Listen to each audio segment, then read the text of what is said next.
ሰላም ጤና ይስጥልን። የተለያዩ መረጃዎችን ወደ እናንተ ቀርበናል። የግብር ዕዳ ያለባቸው በርካታ ግለሰቦች ከሀገር እንዳይወጡ ታገዱ። ሀብተ ንብረታቸውም ለሐራጅ ጨረታ ይወጣል ተባለ።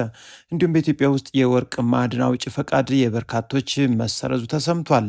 ሌላው ደግሞ የብር ኖትም በትርፍ እየተሸጠ ነው ተብሏል። በተጨማሪም በአዲስ አበባ ውስጥ የተገነባው አዲሱ ኤግዚቢሽን ማዕከል በመጀመሪያው ዙር 28 ቢሊዮን ብር ወጪ ተደረገበት ተባለ። እንዲሁም ለቀጣዩ ዓመት የትምህርት ዘመን ፋይዳ መታወቂያ የሌለው ተማሪ አይመዘገብም መባሉ ተሰምቷል።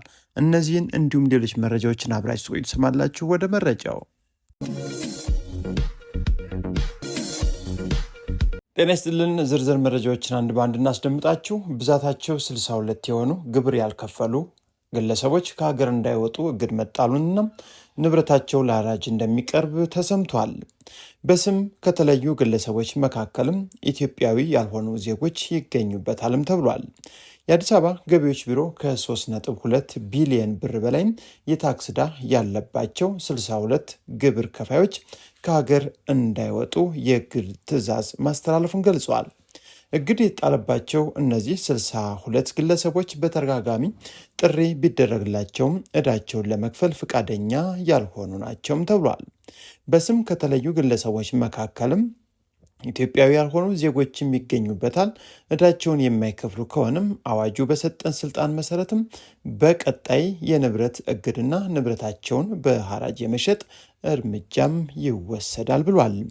ይህ የቢሮው የኮሚኒኬሽን ዳይሬክተር አቶ ሰውነት አየለ ያስተላለፉት መልእክትም ሲሆን ቢሮው በታክስ አስተዳደር አዋጅ 983 ዝባር 2007 አንቀጽ 44 ንዑስ አንቀጽ ከ1 እስከ 3 ለተቋሙ በተሰጠ ስልጣን መሰረት ከሀገር እንዳይወጡ እግድ የጣለባቸው ግለሰቦች ስም ዝርዝርም ለፌዴራል የኢሚግሬሽንና ዜግነት አገልግሎት ማስተላለፉን አሳውቋል። የ62ቱ ግለሰቦች ስም ዝርዝር ለፌዴራል የኢሚግሬሽንና ዜግነት አገልግሎት የተላከው በትናንትናው ዕለት እንደሆነ ተሰምቷል። በሕጉ መሰረትም ቀነ ገደብ አለ። በአዋጁ በተቀመጠው ቀነ ገደብ መሰረት መጥተው እስካልከፈሉ ድረስ ለዕዳው ማካካሻ በሚሆን መሰረት ንብረታቸውን በሐራጅ ተሽጦ ዕዳውን እንደሚሸፍን የተነገረው ቢሮው የግብር ዕዳቸውን ሳይወጡ የሚሰወሩ ግብር ከፋዮችን በመከታተል ግዴታቸውን እንዲወጡ ለማስቻል የዕዳ ክትትልና አስተዳደር የሥራ ክፍልን በ2017 በጀት ዓመት እንደ አዲስ አዋቅሯል። በዚህም መሰረት ላለፉት 6 ወራት ከ6.4 ቢሊዮን ብር በላይ የታክስ ዕዳ መሰብሰቡን አቶ ሰውነት ለቲክባ ኢትዮጵያ ተናግረዋል። ሌላኛው የዕለቱ መረጃችን ደግሞ በአዲስ አበባ ውስጥ የሚገኙ ነዳጅ ማደያዎች ከተሰጣቸው የሊትር መጠን በታች እየሸጡ ነው ተብሏል። የንግድና ቀጠናዊ ትስስር ሚኒስቴር ቁጥጥር ካደረገባቸው ማደያዎች ውስጥ 40 በመቶዎቹ እነዚህ ማደያዎች ከተቀመጠው የሊትር መጠን በታች ሲሸጡ ተገኝቷል ነው ያለው። በ76 ማደያዎች ውስጥ ቁጥጥር ማድረጉንና 40 በመቶ የሚሆኑት ከደረጃ በታች መሆናቸውን ሚኒስቴር መስሪያ ቤቱ አሳውቋል። የሚኒስቴር መስሪያ ቤቱ የሕጋዊ ስነ ልክና የቴክኒክ ደንብ ማስተባበሪያ መሪ ስራ አስፈጻሚ አቶ ጌታቸው ወለል ለኢትዮ ኤፍኤም እንደተናገሩት የቁጥጥር ስራው የተሰራው ውክልና ከተሰጠው ከአዲስ አበባ ንግድ ቢሮ ጋር በጋራ በመሆን ነው ብለዋል። ሌላኛው መረጃችን ደግሞ ለቀጣዩ ዓመት የትምህርት ዘመን ፋይዳ መታወቂያ ግዴታ ነው ተብሏል። ብሔራዊ መታወቂያ ያልያዘ ተማሪም በቀጣይ ትምህርት ቤት አይመዘገብም የተባለው ከ2018 ዓ.ም የትምህርት ዘመን ጀምሮ ተማሪዎች ብሔራዊ መታወቂያ ካልያዙ መመዝገብ እንደማይችሉ የአዲስ አበባ ከተማ አስተዳደር አስታውቋል።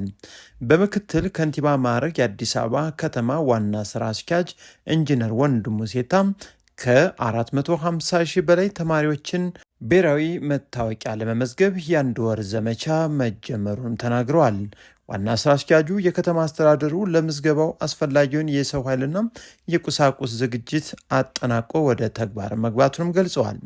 በመዲናዋ ለሚገኙ ከ1.5 ሚሊዮን በላይ ተማሪዎች ብሔራዊ መታወቂያ ለማዳረስ ምዝገባው ከትምህርት ቤቶች ባለፈ በሁሉም የከተማ አስተዳደሩ መዋቅሮች እንደሚካሄድም አስታውቀዋል።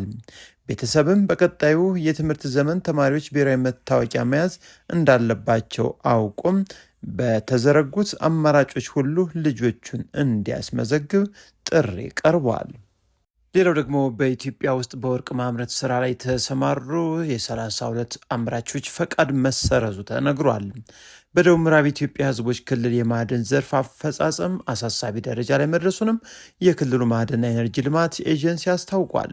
በክልሉ ከሚገኙ 58 ልዩ አነስተኛና 12 ባህላዊ የወርቅ አምራቾች መካከል አፈጻጸማቸው ደካማ የሆኑ 32ቱን ፈቃዳቸው መሰረዙን የተገለጸው የክልሉ የማዕድን ኤነርጂ ልማት ኤጀንሲ ዋና ዳይሬክተር አቶ ገብረ ማርያም ሰጠኝ በ6 ወራት ውስጥ ምንም አይነት ወርቅ ማምረት ያልቻሉም 12 ልዩ አነስተኛና 2 ባህላዊ አምራቾች አሉ። አሳማኝ ምክንያት ካላቀረቡ በቀጣይ እርምጃ እንደሚወሰድባቸውም አስጠንቅቀዋል። በድንጋይ ከሰል ማምረት ፈቃድ ከወሰዱ ከ20 በላይ ባለፈቃዶች መካከልም እስካሁን ወደ ማምረት የገቡት 8 ብቻ መሆናቸውን ጠቁመዋል። በበጀት ዓመቱም 6 ወራት 150 ኪሎ ግራም ወርቅ ለማምረት ታቅዶ 75.525 ኪሎ ግራም እንዲሁም 100,000 ቶን ድንጋይ ከሰል ለማምረት ታቅዶ 50,000 ቶን ብቻ ማምረት መቻሉ የተነገረ ሲሆን የምርት እጥረቱ ምክንያት ደግሞ ህገወጥና ወደ ስራ ያልገቡ አምራቾች መኖራቸውን እንደሆነ ለማወቅ ተችሏል። ሌላኛው የዕለቱ መረጃችን ደግሞ የኢትዮጵያ የብር ኖት በብር እየተሸጠ መሆኑ ተሰምቷል። በቤንሻንጉል ጉሙዝ ክልል የኮንትሮባንድ ንግድ በመስፋፋቱና የጥሬ ገንዘብ እጥረት በማጋጠሙ እጃቸው ላይ ገንዘብ ያላቸው አትርፈው መሸጥ ጀምረዋል ነው የተባለው። እንደ ማሳያም 90 ሺህ ብር ያለው በ100 ሺህ ብር ይሸጣል ሲል ነው የመረጃ ምንጫችን የጠቆመው። ከባንኮች አንድ ሰው በቀን ከ500 ብር በላይ ማውጣት አይችልም ነው የተባለው።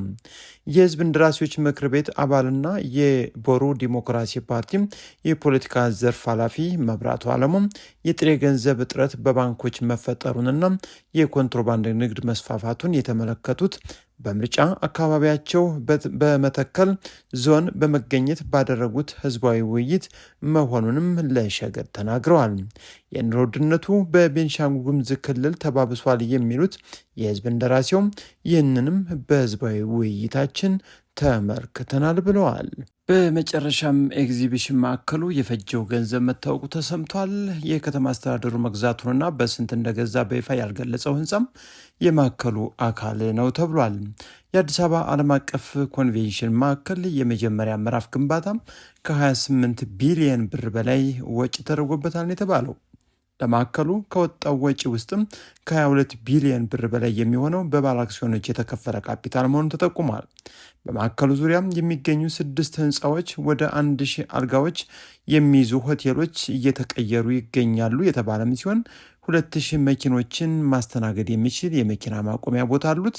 እንዲሁም ይህ አካል በግል አልሚ ካንትሪ ትሬዲንግ በተወሰነ ደረጃ በኖህ ሪል ስቴት ተይዞ የነበረ መሆኑም ይታወቃል።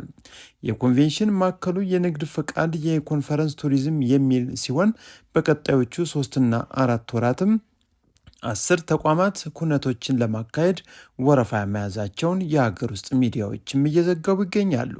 ማዕከሉ ባለፈው ሳምንት የተመረቀም ሲሆን ስለ ወጪው ብዙም አልተባለም። ለዛሬ ያቀረብናቸው መረጃዎቻችን እስካሁን ይመስሉ ነበር። አብራችሁ ስለቆያችሁ እናመሰግናለን። መልካም ጊዜ